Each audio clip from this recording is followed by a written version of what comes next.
অত্যাচার, বিজেপির অত্যাচারের জন্য আমরা বড় হচ্ছি না তা নয়, আমাদেরও কোথাও ভুল হচ্ছে, হয় নেতাদের ভুল হচ্ছে, হয় কর্মীদের ভুল হচ্ছে। এখন একটা আমরা খুঁজে বার করেছি, মানুষের সঙ্গে আমাদের যে সম্পর্ক ছিল, না আপনার সঙ্গে আমার সম্পর্ক কি? আপনার সঙ্গে আমার সম্পর্ক হচ্ছে আমাকে ভোটটা দিয়ে 100 টাকা দিয়ে আর এই হ্যান্ডবিলটা রাখেন, তার বাইরে কি আপনার সঙ্গে আপনার সম্পর্ক আছে? তাহলে আপনার সঙ্গে তো আমারই আত্মীয়তা হচ্ছে না। মানে যিনি আমাদের ছাড়া ভোট দেন না তার সঙ্গে আমাদের কোনো আত্মীয়তা নাই, সম্পর্ক ভোটে, সম্পর্ক টাকার, আর সম্পর্ক হ্যান্ডবিল।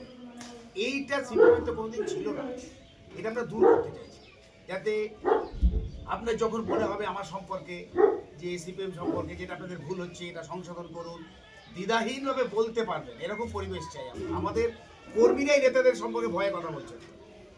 আমাদের পার্টিতে এরকম জমিদারি সিস্টেমে চলেনি কোনোদিন। এটা তৃণমূলের হবে, বিজেপির হবে, আমাদের তো হয়নি।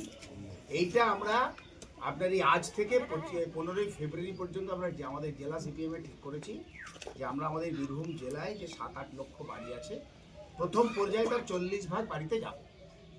এবার প্রথমে কাদের বাড়িতে যাব? যারা আমাদের সমর্থক, যারা আমাদের ভোট দেন কিন্তু বাড়িতে বসে আলোচনা করেন আমাদের এই পার্টিটাকে দিয়ে কিছু হবে না। কেউ বলছে বুড়োরা পার্টিটাকে ভর্তি করে দিয়েছে, কেউ বলছে শুধু নলাটিতে আর সিউড়িতে রামপুরহাটে মিটিং করে কি হবে, বাড়িতে তো সিপিএমকে পাই না।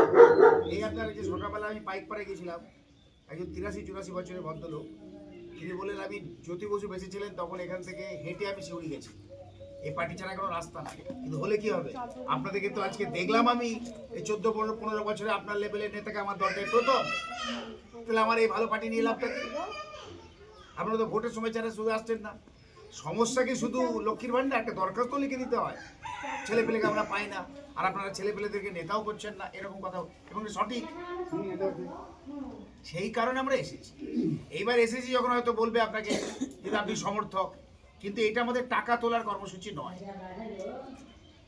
একটু খুলে বলুন, যদি মনে হয় একটু গালাগাল দিতে ইচ্ছে করছে সেটাও দিন, ভেতরে চেপে রেখেন না। আমরা তো আপনাদেরকে ছাড়া বাঁচতে পারবো না, আপনাদের ছাড়া তো আমরা বড় হতে পারবো না, আমরা তো ছোট হচ্ছি। এত এই দেশে সরকার বদল না করলে পরে আমরা